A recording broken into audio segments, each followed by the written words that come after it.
Hello नमस्कार साथियों, study 91 में मैं नीरज मिश्रा आप सभी का एक बार पुनः हार्दिक स्वागत करता हूं।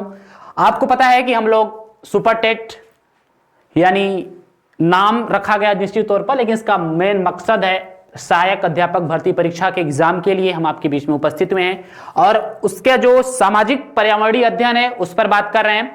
आपने एक क्लास देखी होगी बहुत शानदार से, आज हम लोग उसके दूसरे क्लास पर हैं। आपने एक क्लास में ज्योग्राफी से संबंधित जो सबसे इंपॉर्टेंट पार्ट है आपके सिलेबस का जो सबसे पहला भाग था, उसकी ठीक उसी से संबंधित हम लोग मोशन पर आप लोगों से डिस्कस किया था। मोशन के बारे में मैंने आपको बताया था कि पृथ्वी पर किस किस प्रकार के मोशन होते हैं, पृथ्वी दो रूपों में कैसे चलती है, कैसे घूर्णन करती है, कैसे परिक्रमण करती है। तो साथियों, स्टडी 91 सबसे भरोसेमंद चैनल आपके लिए तैयार है आपके सुपर टेट एग्जाम के लिए। तो एक बार सभी लोग वीडियो को शेयर कर देंगे। और आज जो हम आपसे डिस्कस करने वाले हैं वो भी बहुत ही इंपॉर्टेंट टॉपिक है, जैसा कि आप देख पा रहे होंगे, और उस टॉपिक का नाम है भारतीय संविधान की विकास यात्रा। यानी हम संविधान पर थोड़ा सा आपसे डिस्कस करना चाह रहे हैं कि भारत का जो संविधान है उसकी विकास यात्रा का मतलब है कि भाई संविधान बना कैसे। ऐसा तो था नहीं ना कि संविधान एक स्थान पर रखा हुआ था और भारत के लोग अंबेडकर साहब, राजेंद्र प्रसाद, सरदार वल्लभ भाई पटेल जी लोग गए और उठा कर लेकर चले आए। ऐसा तो है नहीं। तो भारत के संविधान की एक विकास यात्रा हुई है। भारत का संविधान कहां से कैसे कैसे कैसे विशेष चरणों से गुजरते हुए फिर जाकर के एक संविधान बना। तो भारत के संविधान की विकास यात्रा, या अगर आप अपने शब्दों में कहना चाहें तो भारत का संवैधानिक इतिहास को लेकर के हम आपके बीच में उपस्थित हुए हैं। क्या? भारत का संवैधानिक इतिहास। तो चलिए हम लोग आज के क्लास की शुरुआत करते हैं और बात करते हैं भारत के संविधान की विकास यात्रा से। तो दोस्तों, एक बार सभी लोग शेयर करेंगे संख्या को और बात हो जाएगी भारत के संविधान के विकास यात्रा से संबंधित। चलिए यहां लिख देते हैं संविधान की विकास यात्रा। तो देखिए हम लोग इसको संक्षेप में पढ़ेंगे भैया, बहुत डिटेल में नहीं पढ़ेंगे क्योंकि सुपर टेट के लिए पढ़ रहे हैं ना। 10 नंबर का क्वेश्चन आना है, तमाम सब्जेक्ट हैं। कितना पढ़ेंगे उतना पढ़िए जितने में से आपका काम हो जाए। आपका काम कितने में से होगा यह बताने की जिम्मेदारी हमारी है। यह हमारे ऊपर छोड़ दीजिए कि सर हम कितना पढ़ लें कि हमारा काम हो जाए। तो संविधान की विकास यात्रा मतलब संविधान कैसे डेवलप किया, कहां से कौन कौन सी चीजें हैं, कौन कौन सा नियम कानून विधेयक भारत देश में स्वतंत्रता से पहले आया नहीं आया, उन सब पर हम लोग आज डिस्कस करने वाले हैं। तो कौन से टॉपिक पर डिस्कस करेंगे? संविधान के विकास यात्रा पर। ठीक है, तो देखिए बहुत ही शानदार तरीके से इसको लीजिएगा। संविधान की विकास यात्रा में हम पढ़ेंगे कि हमारे संविधान के निर्माण की शुरुआत कैसे हुई, कैसे नहीं हुई। तो इसको हम लोगों ने कई पार्ट्स में बांट करके रखा है, आपको परेशान होने की जरूरत नहीं है। तो पार्ट्स भी पहले लिख ही देते हैं, 7-8 पार्ट्स कम से कम हम लोग पढ़ेंगे। 5-5 हम लोग लिख लेते हैं और आपको स्क्रीनशॉट दे देते हैं कि देखो कि हम लोग संविधान के विकास यात्रा में क्या पढ़ते हैं हम लोग संविधान के विकास यात्रा में। तो सभी लोग एक बार और शेयर करेंगे और बात करेंगे सबसे पहले क्या रेगुलेटिंग एक्ट। सबसे पहला काम क्या हुआ था? रेगुलेटिंग एक्ट पर। रेगुलेटिंग एक्ट कब? 1773। ठीक है, बोलिए। यहां से आपके एग्जाम में क्वेश्चन आता है कि नहीं आता है कि भारत में सबसे पहले या कलकत्ता में सर्वोच्च न्यायालय की स्थापना कब की गई? कलकत्ता में सर्वोच्च न्यायालय की स्थापना कौन से अधिनियम के अंतर्गत की गई? कलकत्ता में सर्वोच्च न्यायालय की स्थापना कब की गई? और उसका सुप्रीम कोर्ट जो बनी कलकत्ता में उसका न्यायाधीश कौन था? उसके बाद जो दूसरा एक्ट आता है, कब आता है, क्यों आता है, हम लोग अभी क्लास में डिस्कस करेंगे। पहले हम लोग एक साथ सबको लिख लेते हैं। Act of settlement. क्या आता है? Act of settlement. चलिए, एक्ट ऑफ सेटलमेंट।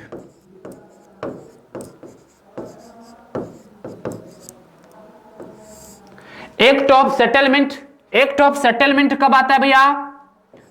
1781 में।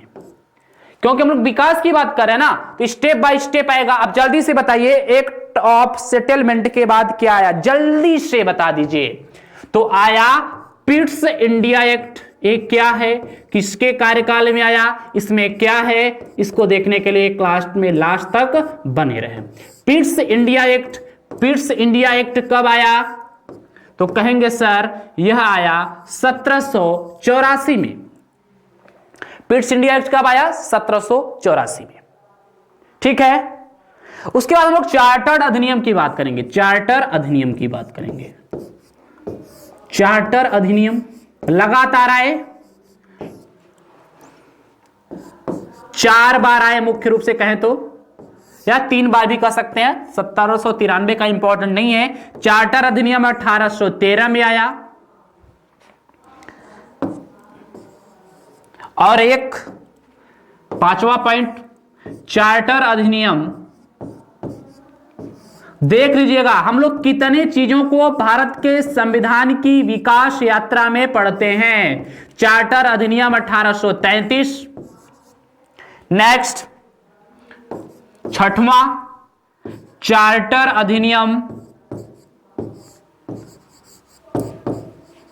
चार्टर अधिनियम क्या, 1853।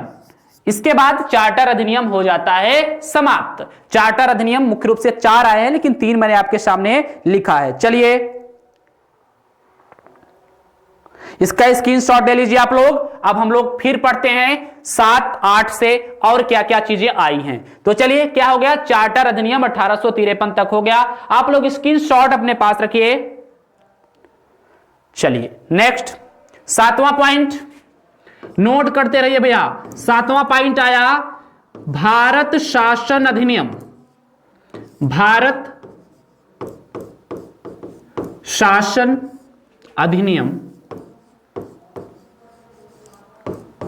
कब आया, जब प्रथम स्वतंत्रता संग्राम समाप्त हुआ, उसके ठीक बाद आया 1858 में, और यहीं से भारत में क्राउन का शासन शुरू हुआ।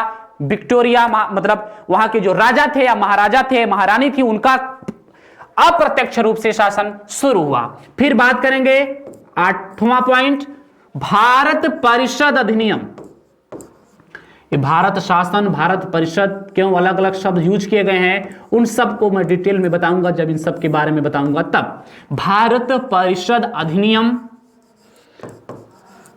भारत परिषद अधिनियम कौन सा अधिनियम, 1861। जल्दी से बताइए, इसके बाद कौन सा अधिनियम आया था, भारत परिषद अधिनियम 1861 के बाद कौन सा अधिनियम आया था, बहुत सही। नेक्स्ट आया 9वां नंबर, भारत परिषद अधिनियम। 2 बार भारत परिषद के नाम से आया था, फिर शासन के नाम आया था। भारत परिषद अधिनियम, बहुत सही साथियों, वीडियो को शेयर करते रहिए। बहुत रोमांचक क्लास आज मैं आपके बीच में लेने वाला हूं। यह आया था 1892 में। फिर 9वें नंबर, 10वें नंबर की बात करें तो फिर आया भारत शासन अधिनियम। भारत शासन अधिनियम, तो फिर लगातार 3 बार भारत शासन अधिनियम आया है। कब कब आया, 1909 में।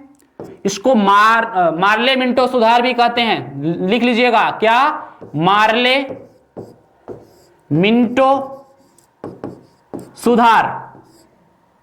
नेक्स्ट फिर आया 11वां पॉइंट, भारत शासन अधिनियम। आपको बता रहा हूं कि हम लोग इस चैप्टर में पढ़ते क्या है, ताकि आप अपने आप को प्रिपेयर कर सकें अच्छे तरीके से। भारत शासन अधिनियम कब आया, 1919 में, जिसको मॉन्टेग्यू चेम्सफोर्ड सुधार भी कहते हैं। क्या, मॉन्टेग्यू चेम्सफोर्ड। मॉन्टेग्यू महोदय उस समय राज्य सचिव थे, अब चेम्सफोर्ड जी उस समय भारत के वायसराय थे, तो मॉन्टेग्यू चेम्सफोर्ड सुधार के नाम से भी जाना जाता है। अब 12वें नंबर पे कौन आया भैया, तो 12वें नंबर पे आया भारत शासन अधिनियम 1935। भारत शासन अधिनियम 1935। फिर आया 13वां और आखिरी पॉइंट, भारतीय स्वतंत्रता अधिनियम। भारतीय स्वतंत्रता अधिनियम 1947। समझ गए?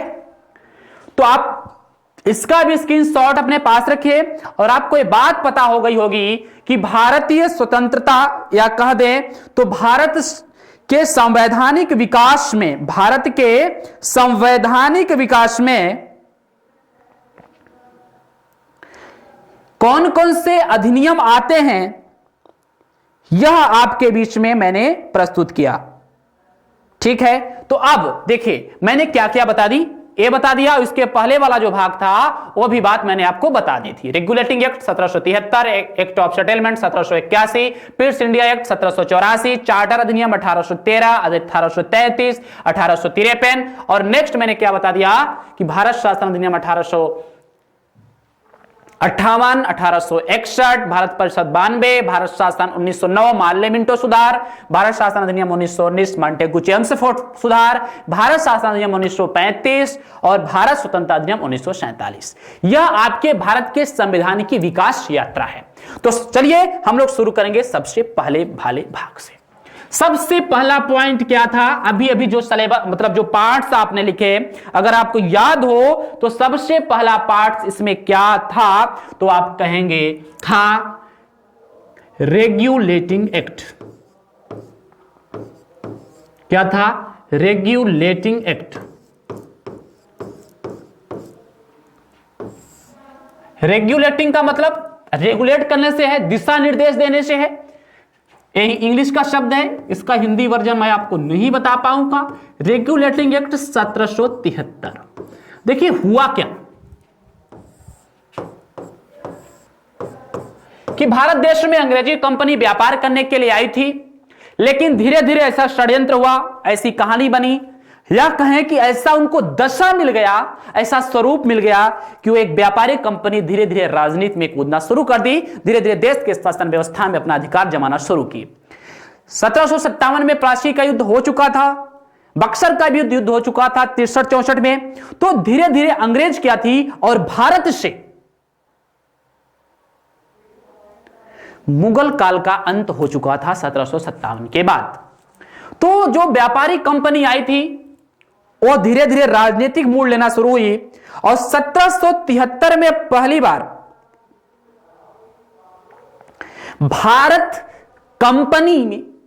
भारत में कंपनी कैसे काम करेगी, कैसे शासन करेगी, एक लिखित संविधान आया और उसी को नाम दिया गया रेगुलेटिंग एक्ट 1773। क्या किया गया कि कंपनी भारत में कैसे कार्य करेगी, तो उसके लिए पहली बार एक लिखित संविधान आया। पहली बार, भाई एक्ट है तो लिखा हुआ आएगा, लिखित संविधान पहली बार कंपनी के लिए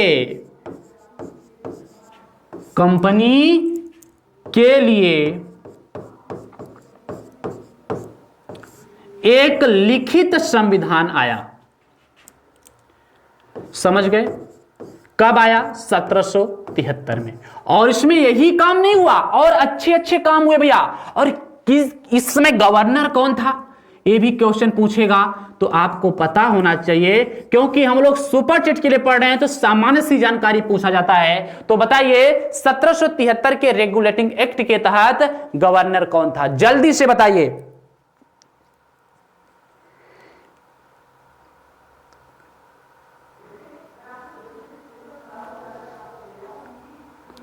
जल्दी से बताइए। हां, इस समय गवर्नर था वॉरेन हेस्टिंग्स। बहुत सही। कौन थे? Warren Hastings. वॉरेन हेस्टिंग्स के महोदय में आया था, यह भी आपके एग्जाम में इंपॉर्टेंट है। और यहां से क्या हुआ ना कि जो छोटी छोटी प्रेसिडेंसियां थी, जहां पे लोग रहा करते थे, अंग्रेज रहा करते थे या लोगों का शासन था, उसको मिलाने की बात आ गई, क्योंकि अंग्रेजों का मुख्यालय तो उस समय कोलकाता ही था। तो क्या हुआ, तीसरा जो सबसे बड़ा काम हुआ, सबसे पहला काम उसमें यही था कि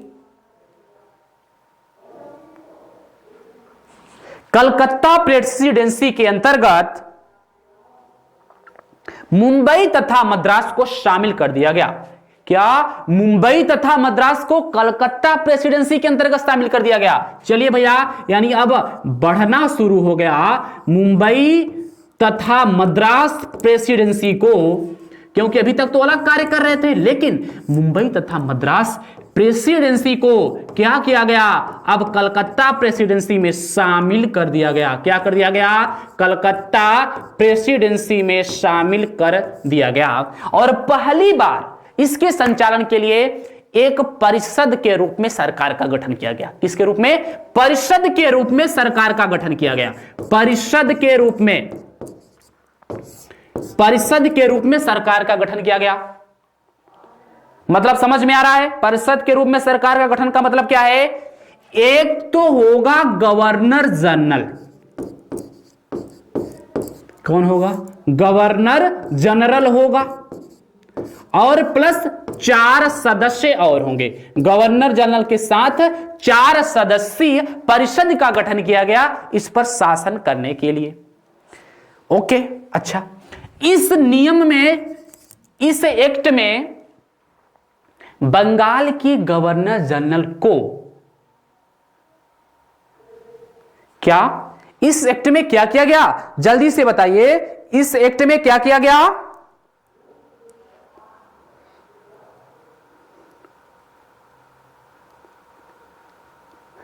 इस एक्ट में क्या किया गया? जो पहले गवर्नर हुआ करता था ना, उसको गवर्नर जनरल कहा गया। क्या कहा गया? गवर्नर जनरल कहा गया। इसका मतलब है कि बंगाल का प्रथम गवर्नर जनरल कौन बना? बंगाल का प्रथम गवर्नर जनरल कौन बना? जल्दी से बताइए। तो बंगाल का प्रथम गवर्नर जनरल बना वॉरेन हेस्टिंग्स। कौन बना? वॉरेन हेस्टिंग्स बना। रेगुलेटिंग एक्ट 1773 के अंतर्गत 1774 में कहां? कलकत्ता में क्या किया गया? एक सुप्रीम कोर्ट की स्थापना किया गया। कब? 1774 में। कौन से रेगुलेटिंग एक्ट के तहत? 1773 के रेगुलेटिंग एक्ट के तहत। और इस सुप्रीम कोर्ट का जो जज बना प्रथम, वह कौन था? उनका नाम था एलिजाह इम्पे। क्या नाम था? Elijah Impey. तो समझ में आया? रेगुलेटिंग एक्ट 1773 के अंतर्गत सबसे पहला काम किया गया कि बंगाल में मुंबई और मद्रास प्रेसिडेंसी को शामिल कर दिया गया। और इस एक्ट के तहत 1774 में कलकत्ता में एक सुप्रीम कोर्ट की स्थापना की गई, जिसके प्रथम न्यायाधीश थे, मुख्य न्यायाधीश कौन थे? एलिजाह इम्पे थे।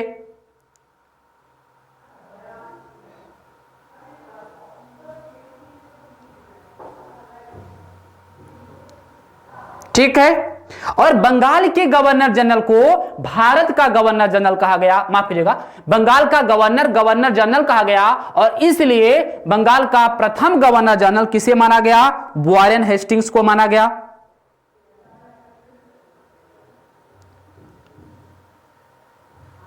ठीक।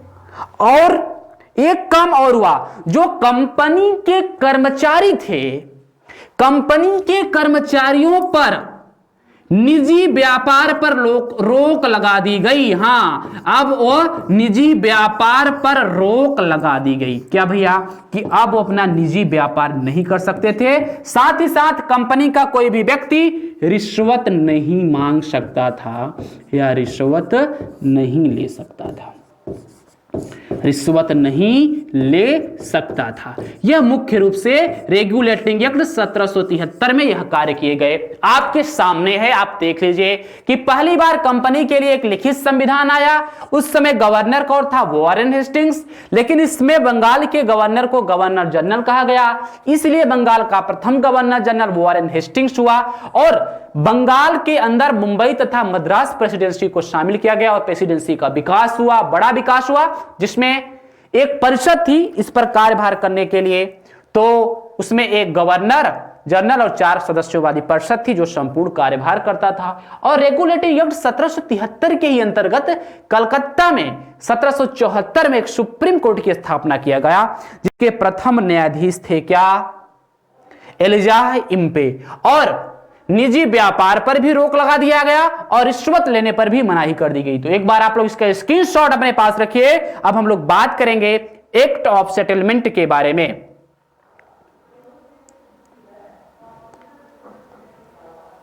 ठीक है, तो जल्दी से इंपॉर्टेंट। अब हुआ क्या, देखिए हुआ क्या। चलिए आइए हम देख लेते हैं act of settlement. Act of settlement हमारा दूसरा पार्ट था। थोड़ा थोड़ा हम लोग सबके बारे में देख लेते हैं।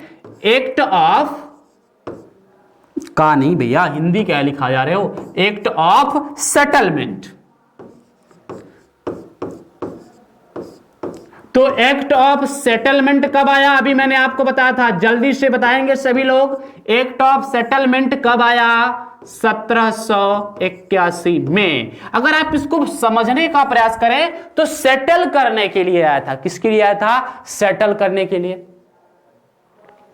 अच्छा, सेटल करने का मतलब जरूरत क्यों पड़ गई? क्योंकि आपने देखा एक गवर्नर जनरल की परिषद और एक सुप्रीम कोर्ट, दोनों में शुरू हुआ मतभेद। मतभेद किसके लिए हुआ? शक्तियों के बंटवारा के लिए। बहुत सही, शक्तियों का विभाजन। क्योंकि भैया शक्ति के लिए लड़ेंगे तो ही। शक्तियों का विभाजन सही तरीके से नहीं हो पाया था कि सुप्रीम कोर्ट किसके लिए कार्य करेगी, किस किस क्षेत्रों के लिए कार्य करेगी, और गवर्नर जनरल किस किस क्षेत्रों के लिए कार्य करेगा। मतलब आपने देखा रेगुलेटिंग एक्ट 1773 के अंतर्गत हुआ क्या कि गवर्नर जनरल की 4 सदस्यीय परिषद का गठन किया गया और एक सुप्रीम कोर्ट का भी गठन कर दिया गया। तो भैया दोनों में मतभेद तो होगा ही, एक दूसरे को नीचा दिखाना शुरू किए। तो एक्ट ऑफ सेटलमेंट इनके कार्यों को, एक्ट ऑफ सेटलमेंट इनके कार्यों को सेटल करने के लिए, इनके कार्यों को निश्चित करने के लिए लाई गई थी।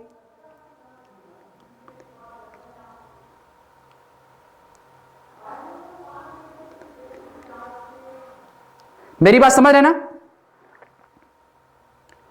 और इसमें क्या हुआ, इसमें क्या हुआ, जो कलकत्ता की सरकार थी ना, जो कलकत्ता की जो सरकार थी, कौन सी? वो गवर्नर जनरल वाली 4 सदस्यीय सरकार जो थी, उसको बिहार, उड़ीसा और संपूर्ण बंगाल के लिए नियम कानून बनाना शुरू, मतलब उसके कार्यों को बढ़ा दिया गया। किसके? गवर्नर जनरल की शक्ति को। किसके अंतर्गत? Act of settlement. और हां, एक्ट ऑफ सेटलमेंट में सुप्रीम कोर्ट को यह आदेश दिया गया कि आप कंपनी के किसी भी कर्मचारी के विरुद्ध कार्रवाई नहीं करेंगे। क्या किया गया? सुप्रीम कोर्ट कहा गया, सुप्रीम कोर्ट को क्या कहा गया एक्ट ऑफ सेटलमेंट में? कि कंपनी के कर्मचारी के ऊपर, कंपनी के कर्मचारी के ऊपर, कंपनी के कर्मचारी के ऊपर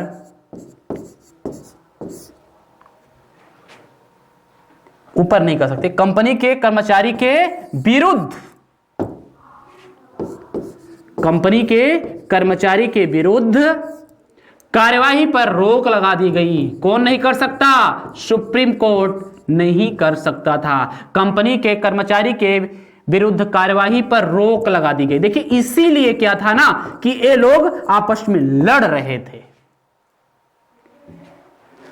भाई ना जाहिर सी बात है, अगर कंपनी का कोई भी कर्मचारी गलत कार्य करता रहा होगा तो सुप्रीम कोर्ट उस पर डांटती फटकारती रही होगी, जो आपकी कलकत्ता में सुप्रीम कोर्ट का गठन किया गया था। लेकिन प्रश्न यह उठा कि शक्तियों का विभाजन सही तरीके से न होकर आपस में लड़ाई हो रही थी। यह लड़ाई लगातार 4, 5, 6 सालों तक चलती रही। तो फिर मजबूरन 1781 में एक्ट ऑफ सेटलमेंट पारित करना पड़ा और इनके शक्तियों को बांट दिया गया, इनके शक्तियों का विभाजन किया गया। ठीक है, तो बहुत सही। चलिए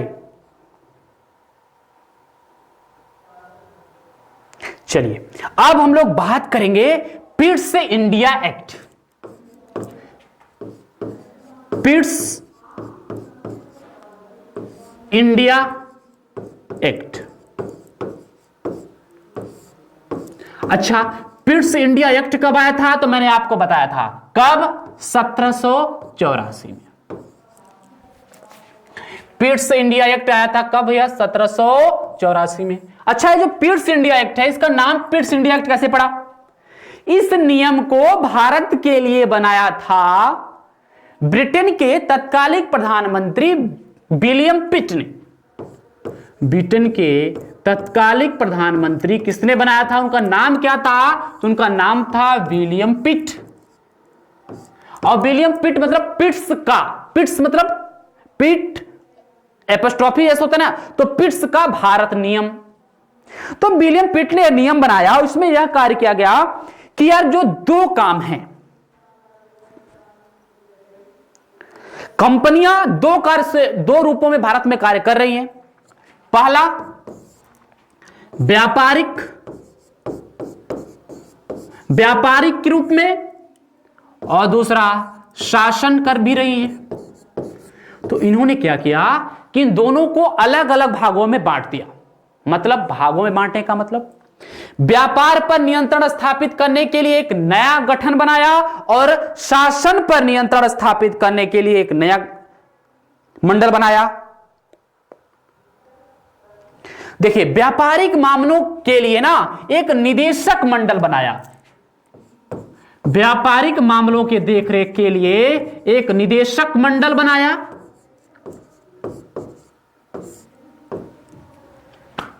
और शासन व्यवस्था के देखरेख के लिए एक बना दिया नियंत्रण बोर्ड। क्या बना दिया? नियंत्रण बोर्ड। इसको क्या कहा गया? इसको क्या कहा गया? निदेशक मंडल को क्या कहा गया? जल्दी से बताइए।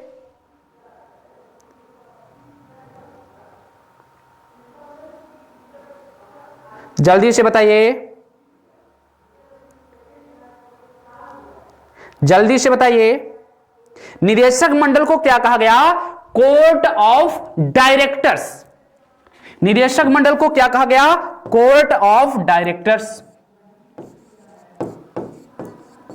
कोर्ट ऑफ डायरेक्टर्स कहा गया। क्या कहा गया? Court of directors. और इसको क्या कहा गया? Board of controllers. Board of controller. अब हुआ क्या? देखिए, अब क्या कहेगा कि व्यापारिक मामलों की देखरेख कौन करता था, या फिर प्रशासनिक मामलों की देखरेख कौन करता था, या आपके एग्जाम में क्वेश्चन आता है। तो पिट्स इंडिया एक्ट के अंतर्गत व्यापारिक मामलों की देखरेख करने के लिए निदेशक मंडल यानी कोर्ट ऑफ डायरेक्टर्स की स्थापना की गई और शासन व्यवस्था की देखरेख करने के लिए बोर्ड ऑफ कंट्रोलर्स की स्थापना की गई। साथ ही साथ जो गवर्नर जनरल की परिषद थी, इस परिषद का गठन कब किया गया था? जल्दी से कमेंट करेंगे। 1773 के रेगुलेटिंग एक्ट के तहत इस परिषद में जो सदस्य हुआ करते थे, उसकी सदस्यों की संख्या 4 से घटा करके 3 कर दिया गया। 4 से घटाकर कितना कर दिया गया? 3 कर दिया गया। नोटिस करिएगा, बहुत इंपॉर्टेंट है। पूछेगा कि किस अधिनियम के अंतर्गत गवर्नर जनरल की गवर्नर जनरल की जो कार्यकारी परिषद थी उसके सदस्यों की संख्या को घटा करके 4 से 3 कर दिया गया, तो आप बताएंगे Pitt's India act. Pitt's India. अब पूछेगा कि बोर्ड ऑफ कंट्रोल और कोर्ट ऑफ डायरेक्टर्स की स्थापना किसके अंतर्गत किया गया, तो आप बताएंगे पिट्स इंडिया एक्ट 1784। ये पिट्स कौन थे? ये ब्रिटेन के तत्कालीन प्रधानमंत्री थे। कौन? विलियम पिट, जिन्होंने पिट्स इंडिया एक्ट को लागू किया था। अब इन्होंने क्या कर दिया कि कार्यों को बहुत स्पष्ट कर दिया कि भैया तुम लोग निदेशक मंडल हो, तुम व्यापारियों पर अपना देखरेख करोगे, तुम लोग नियंत्रण बोर्ड हो और प्रशासनिक व्यवस्था पर अपना नियंत्रण स्थापित करोगे कि किस प्रकार से प्रशासनिक व्यवस्था की देखरेख करना है और किस प्रकार से प्रशासनिक व्यवस्था की देखरेख को नहीं करना है।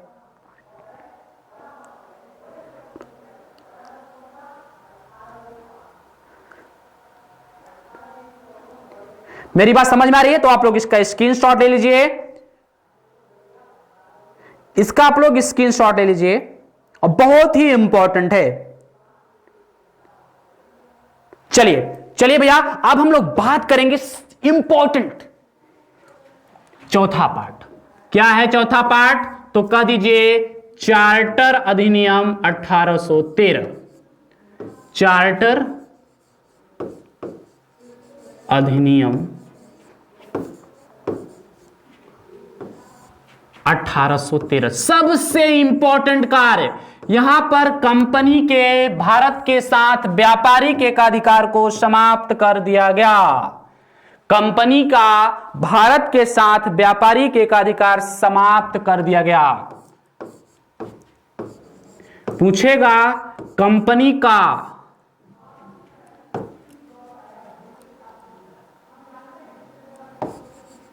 व्यापारिक अधिकार कब समाप्त किया गया भारत के साथ? बात भारत की हो रही, तो कंपनी का व्यापारिक अधिकार, अधिकार नहीं कहेंगे, कंपनी का व्यापारिक एकाधिकार, कंपनी का व्यापारिक एकाधिकार कब समाप्त किया गया? तो जल्दी से कमेंट्स करेंगे चार्टर एक्ट 1813। लेकिन प्रश्न यह पूछता है कि आंशिक रूप से या पूर्ण रूप से? तो आंशिक रूप से। क्यों? क्योंकि चीन के साथ व्यापार, चीन के साथ व्यापार तथा चीनी के व्यापार के लिए छूट प्रदान कर दी गई। चीन के साथ तथा चीन के साथ व्यापार तथा चीनी के व्यापार के लिए,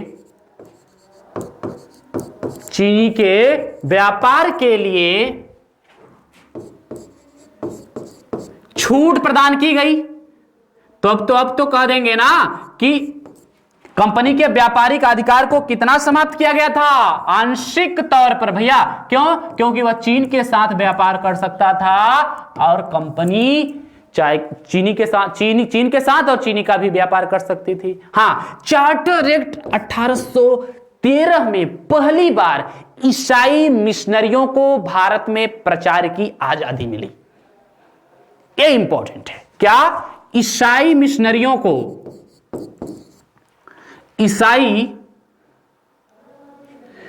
जो ईसाई की प्रचार करने वाली, ईसाई धर्म की प्रचार करने वाली संस्थाएं होती हैं, तो ईसाई मिशनरियों को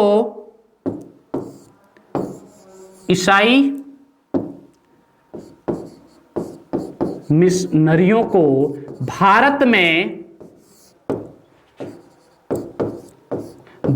में धर्म प्रचार की आजादी मिली। किसकी?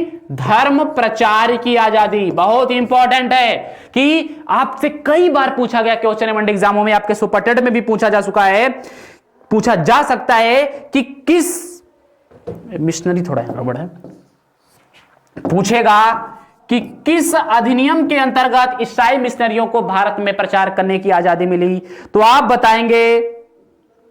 और एक चीज और, भारत में शिक्षा पर, किस पर? शिक्षा पर प्रतिवर्ष 1 लाख रुपए खर्च करने का प्रावधान किया गया। 1 लाख रुपए या रुपए 1 लाख खर्च करने का प्रावधान किया गया कि कितना खर्च करेंगे, प्रत्येक साल 1 लाख रुपए खर्च करेंगे। ठीक है साथियों, तो ये रहा चार्टर अधिनियम 1813 की मुख्य बातें। देखिए बातें तो बहुत हुई हैं, लेकिन उससे आपसे कोई मतलब नहीं है। मतलब आदेश आदेश देना शुरू किया गया तो प्रथम संवैधानिक स्थिति यहीं पर स्पष्ट होती है। प्रथम संवैधानिक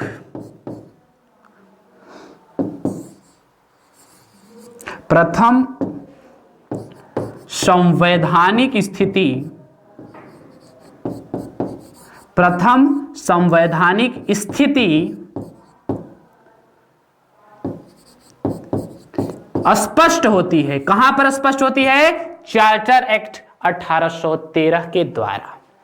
चार्टर एक्ट 1813 के द्वारा पहली बार संवैधानिक स्थिति स्पष्ट होती है।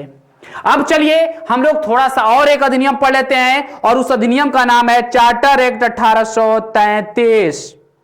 ठीक है, लेकिन नहीं, अब हम लोग पढ़ेंगे नेक्स्ट क्लास में। तब तक के लिए आप अपने एग्जाम को तैयारी करते रहिए, अपने आप को प्रिपेयर करते रहिए। हमारी आपकी मुलाकात होगी नेक्स्ट क्लास में। Thank you, best of luck, जय हिंद।